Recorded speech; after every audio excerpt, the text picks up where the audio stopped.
You're listening to the True North Success Podcast. Real stories of personal, professional, and financial wins from Alberta's best. With your hosts, Gary Ma and Amy Kim. Hey everybody, welcome to the show. Today my special guest is Bernard Roth. He is a partner and the National Energy Group co-leader at Dentons Canada, where he has practiced for over 37 years. He is a highly respected expert in energy, environmental, and Aboriginal law, specializing in complex regulatory matters and administrative law. Throughout his career, Bernie has acted as counsel before major provincial and federal boards, including the National Energy Board and the Alberta Utilities Commission. He holds a Master's of Law from Columbia University and has been recognized as a leading lawyer by Who's Who's Legal and Legal 500 Canada.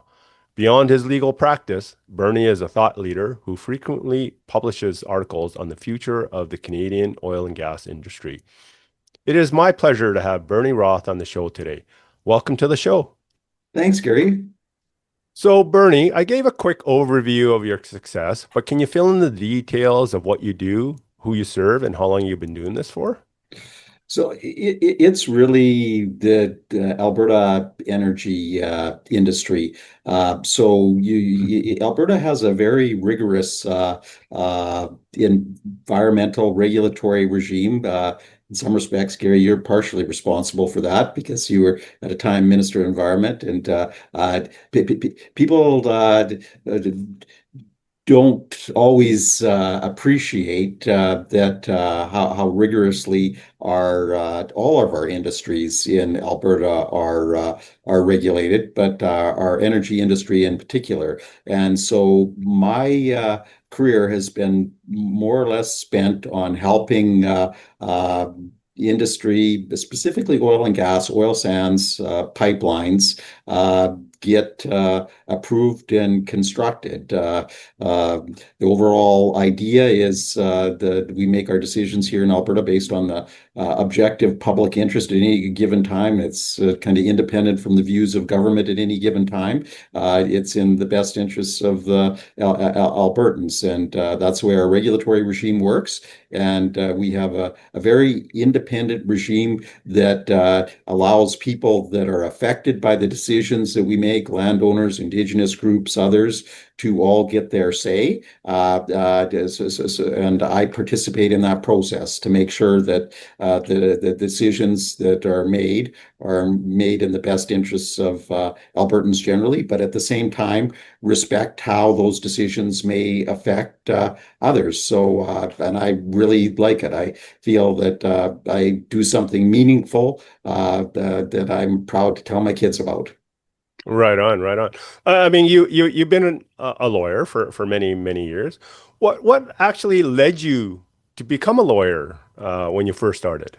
Yeah, Gary, and you get quite often get answered. I probably would say this. It goes back to when I was in grade 4 or 5. I come from a very large farming family in Saskatchewan, so there were quite a few of us. I'm the youngest of 9, and and happened to be the only boy in the family. I had an option to continue on farming, but I was more interested. I had a brother-in-law who became a lawyer that was quite a bit older than I was, and when I was in grade 5, he was a lawyer, and I just kind of got fixated on that's what I wanted to do. And I pursued kind of my university career based on that, doing an undergraduate degree in political science and economics, which I really liked in and of itself. And kind of practice for law was just an extension. That's kind of, I've made a decision at a very early age that was my goal, and I just worked at it and achieved it. Right. I mean, you've been very successful, 37 plus years at it. Like, how did you end up specializing in the energy sector through that time period? It's fairly interesting because I started out as a litigation insurance defense lawyer, and I did that for the first 3 years of my practice, and then I went back to law school. I went to Columbia University in New York to do a master's degree. I was always thinking of wanting to teach. Hmm. One way to do that is to do a master's degree, and I had teaching opportunities. The only thing is, at the same time, I came from a large family. I liked a large family, and I wanted to have a large family. And supporting them is far easier to do. There's two ways to do it. You can be a farmer, and that tends to work out. But if you want to raise a large family in the city, Hmm. you tend to need a significant income. So teaching wasn't Hmm. going to cut that. So after I finished my graduate degree, I came back to the same firm I was at, and I said, "Hey guys, I just finished up my graduate degree. Do you have something I can do?" I was thinking at the time maybe insolvency or kind of something more related to my litigation practice. And they Yeah. said, "Well, no, the guys in the office are starting a major oil sands hearing up in Fort McMurray." It was 1993, and it was a major expansion of the Syncrude project. And they Hmm. said, "You're going to be an energy regulatory lawyer. That's what we're going to do with you." And they sent me up to Fort McMurray for what ended up being one of the longest hearings in Alberta history to that point. So I got to know Fort McMurray very well, and I got to know the oil sands business very well, and I essentially worked on almost all the Syncrude projects following that right up to the last mines that have been approved in Alberta here in 2018, 2019. So I had a long career doing that, but kind of it more or less my goal of becoming a lawyer was achieved. But once I got into the practice of law, it really was kind of a fluke as to how I ended up Hmm. here. But it was really close to things that I was interested in: political science, economics, public policy. And again, as I just suggested it earlier in the intro, that you're kind of participating in fundamental decisions that the province is making and the country is making as to what's in our collective best interests and how we should proceed. And so it relates to my undergraduate work, but quite frankly, I just fluked into it and got lucky. Well, I mean, I hear that, it's really good to specialize in certain areas, and you've certainly specialized on the energy sector. What kind of sets you apart from the competition? Like, what comes easy to you that others, find challenging? I think what really sets me apart is how interested I am in the industry, in energy, Hmm. and and I grasp that really our wealth and our prosperity is all tied to energy, regardless of where we are. We can be in Canada, Hmm. we can be in Africa, we can be in anywhere, but really what we can do for ourselves is totally tied to energy and we're making very important decisions as to like what type of energy do we produce and where it is. So I think that fundamental thing, and I'm also extremely curious. I like to know how the oil sands works technically, how Hmm. you mine it, how you upgrade it. I'm just fascinated, and I find if you have a great interest in it, you really like it. I don't it's not just a job. Like it's almost one of those Hmm. things that well, I told you up front I had a big family, how to pay for it, so I'm kind of in it. But I've never just done it for the money. I like it, and I find in life the things you tend to excel at are things you really enjoy doing, Right. and I've really Yeah. enjoyed it. And I think what really distinguishes me is my interest in the industry, my clients' businesses, and Yeah. I think that helps me. And obviously, I did very well accomplished in the law, and I did very well in law school, and yeah, and it just kind of carried through, and also work very hard. Although might have been not been hardworking enough to be a farmer.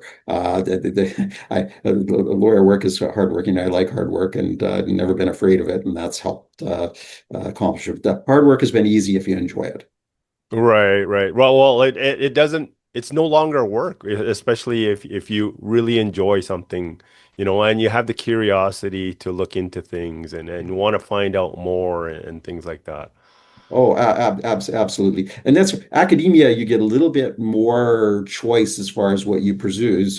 In law, you have to pursue what your clients bring to you. But by and large, when you're an energy regulatory lawyer, the type of things they're bringing to you are of interest to you. So Right. there's not too many dull moments. I do try and write, whether they're academic law journal articles, blogs, posts on LinkedIn. I do try and write on that to kind of make my views more broadly known. So I enjoy doing that as well. Right, right. What kind of tips or suggestions would you give someone who wants to be more successful?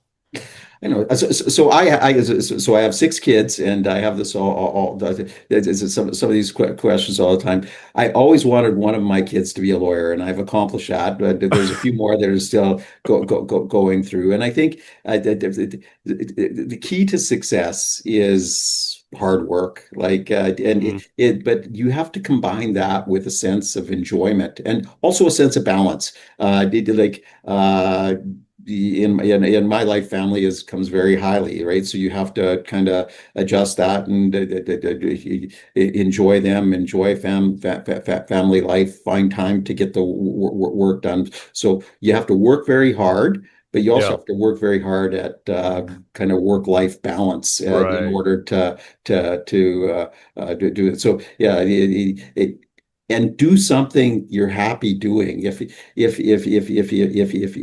you're not happy doing it, Hmm. you're probably not going to be very likely to be successful. Right. Yeah, yeah. Because, if you don't like doing it, you're not going to put your energy and your effort and things like that towards it, and then it's just not as good.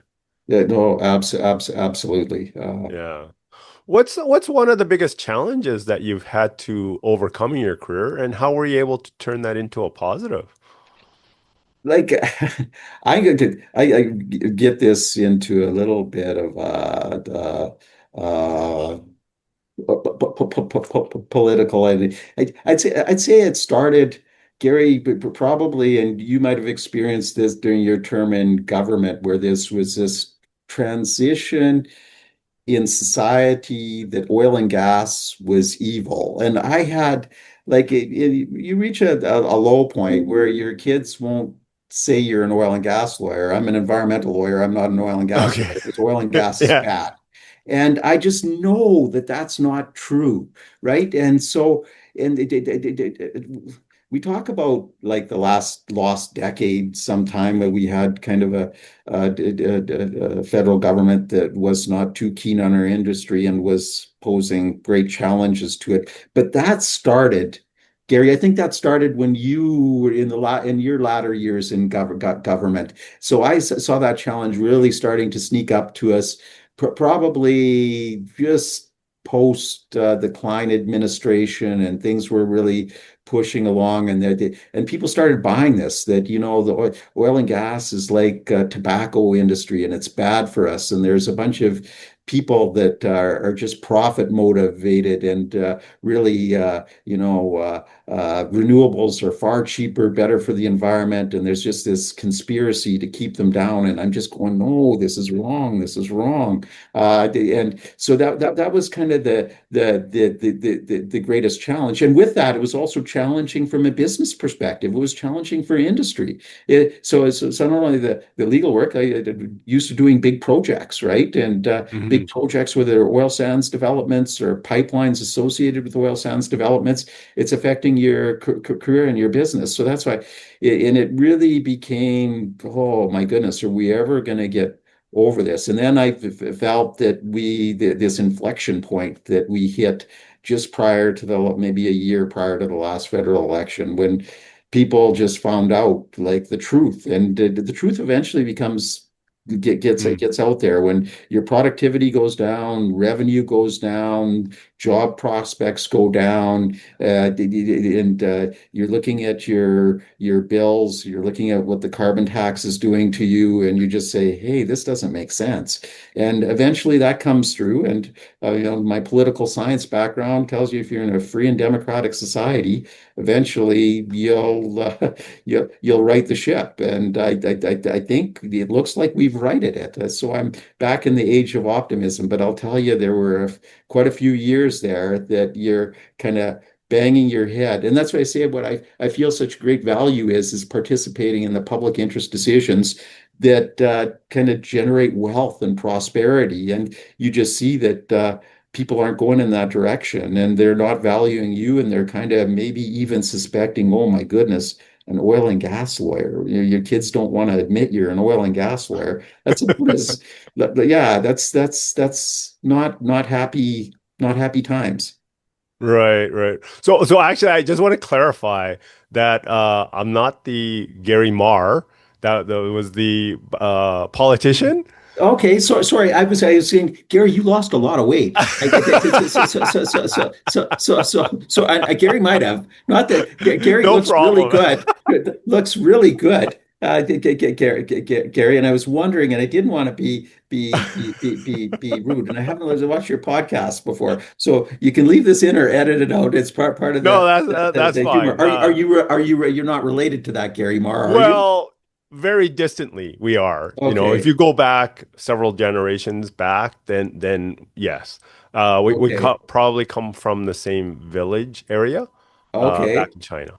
Okay, and I was really, because I think when you're coming on, I was going to ask you. You don't look like, and I haven't seen Gary in a long time. Right, Like I right, right, right, did, and right. I knew he was heading up the Canada West Foundation. I say, well, I might have a podcast too. But he's looking a lot younger and better looking than I ever remembered him. Yeah. So I just wanted to clarify that. But it sounds like things are going really well for you and your business. As a busy executive, a lot of time is spent running, the active business. When looking towards the future, many don't want to have to be working so hard for creating that income. So many look at different ways of creating income and profits outside of actively working. Things like maybe investing in stocks, bonds, crypto, or using a financial planner. What are your thoughts about ways of creating income outside of your active work? Look, it's been investing, and it's usually a hedge. So one of my theories is I quit investing directly in the oil and gas industry because I feel I'm heavily invested in it in the sense that Hmm. that's what my job and my income is related to. So if the oil and gas industry is doing well, I've got lots of work to do and I'm doing well. The oil and gas industry and how well it's doing also tends to influence the value of real estate in Calgary. And Hmm. so one of your biggest assets of anyone is your real estate, your house, your home. And I'm finding, well, that's kind of already directly tied to the oil and gas industry. So my idea was, okay, well, you kind of got to diversify. And I'm interested in technology and things Okay. I like and products that I like. Uh, I had the first well, not the first. I didn't have an Apple IIe. I had the first Macintosh computer, and I've been an Apple fan since 1983. And Okay. and there were some tough years in there too, but I was one of the first guys to get one of the new iMacs when they first came out. And I always thought their technology was cool and Hmm. their products were cool. So I got into to that. So I look at people that are doing things that I really consider to be interesting. So Apple was an example. Then the Yep. other thing I consider to be doing so on my Apple Watch, what I find fascinating is I have satellite texting service from my watch. So I Oh, say, wow. who provides this? Like, how does this happen? So, what's the company that actually has satellites up in the air that can catch me in Kananaskis country and send text to my kids? So, you look Mm. into that company and say, hey, that's pretty cool. And then you Hmm. do some research on it. The latest thing I haven't made a call on yet, and it's kind of related a little bit to the energy business. And I got into this a little bit in the early years of climate change and our commitments under Kyoto or fuel cells. And I Hmm. was rather convinced that fuel cells are highly efficient, and especially ones that are uh, fueled by natural gas. And Hmm. you create electricity, you can create some heat with it. And there's a couple companies out there that are really doing some remarkable stuff in generating electricity and heat that can be used for industrial purposes through fuel cells using natural gas as a feedstock. Uh, Hmm. know a little bit about chemistry because I did take did chemistry, and I kind of understand that it's a lot easier to get energy out of methane than it is Hmm. to do it out of the other things and try and get hydrogen from water through electrolysis and things like that. So relatively convinced that anybody that can crack the nut with technology and use our abundant natural gas in order to create electricity and create heat, that's a pretty efficient way to do. So I haven't pulled the trigger on that. I did get kind of burned on that in the early cycles of investment about 25 years ago.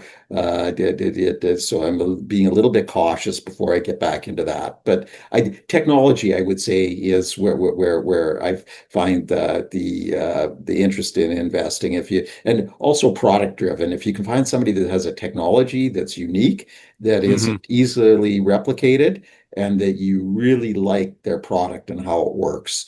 So that's kind Right. of fundamental to Apple, and it's always been that way before Apple was ubiquitous, and before they had an iPhone or anything else. I really liked the stuff they had, and that's continued to be a good bet. And then getting into things like the satellites and satellite Hmm. communications and data services. So I kind of that's where and I consider it to be a little bit of a hedge as against the energy the industry. A little, it's equally risky and volatile, Right. but that's where I've kind of put my investment interests more recently. Yeah, so it sounds like yeah, you still need to consider looking at investing, creating a plan. I guess in your case, you've kind of focused a little bit more on the technology side. Other people may want to look at technology or other areas, but it's important to consider, something in the future as well. Oh, So, absolutely. Yeah. yeah. And I always consider my biggest investment to be my six kids, who I always tell them their responsibility is to take care of their parents when their parents get old. So that's kind of my biggest investment by far that I've made. Right. I've invested more into that than anything else. Right. As we're wrapping up our interview, what kind of exciting plans do you have in the next 6 to 12 months? I think it's gonna be to spend a little bit. We're starting to have grandchildren, and my wife Hmm. really likes that idea. Yeah, so I think we're going to be spending more time doing that, and we have to travel around because they all don't live here. So I think we're moving into this phase in life of being grandparents, which so far so good. We have two, and I think that's going to take up a considerable amount of our time. Well, that's definitely an exciting period Uh, transition to become, more grandparent, become a grandparent and look after the family as well, type of thing. yeah. Bernie, that wraps it up today. Thank you so much for your time and sharing your insights and thoughts. It was a real pleasure to have you on the show. And Bernie, if people want to connect with you, what's the best way? The best way to connect with me is probably my email address. All you have to do is Google me, and you'll get my V card. And Okay. you send me an email, and I am dedicated to my work email, not on weekends, but during weekdays. I'm sitting in my office, and I don't miss too many emails. Okay. So email. You're also on LinkedIn as well. LinkedIn, I'm there. I'm not as good. I tend to publish on it. I'm not Right. as good at going to it. So Right. I will get there, and I will check messages. But people, because think, what's the latest thing? I've kind of owing LinkedIn an article, and I've been thinking about things, but I got distracted by a few things. So I haven't posted there my latest thoughts on. My latest thoughts are all directed towards decarbonization of oil and gas and whether that's a doable thing here and how it might work. So might put that in LinkedIn.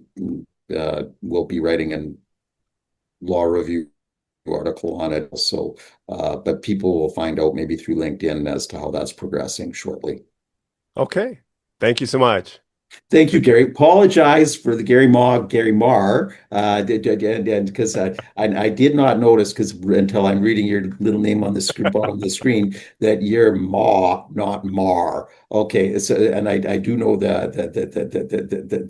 difference, but I will hold and I'll publicly say that you are very good. You don't look like Gary. I should have caught that a little bit earlier. Much younger, better looking than Gary is. So the Chinese character for Ma and Mar are actually the same character. Okay. It was the English translation when they, through immigration where they, messed it up. Well, and in the English letter H and R, if you don't read really close, if it's not capitalized, and I looked at it too quickly when your assistant set this all up for us. So I should Right. have clarified right to begin with when the visual wasn't completely connecting, Gary. No problem. Thank you. Okay, bye-bye. Okay. Want to share your success story? Apply to be a guest at truenorthsuccessshow.com/guest. We'd love to hear from you.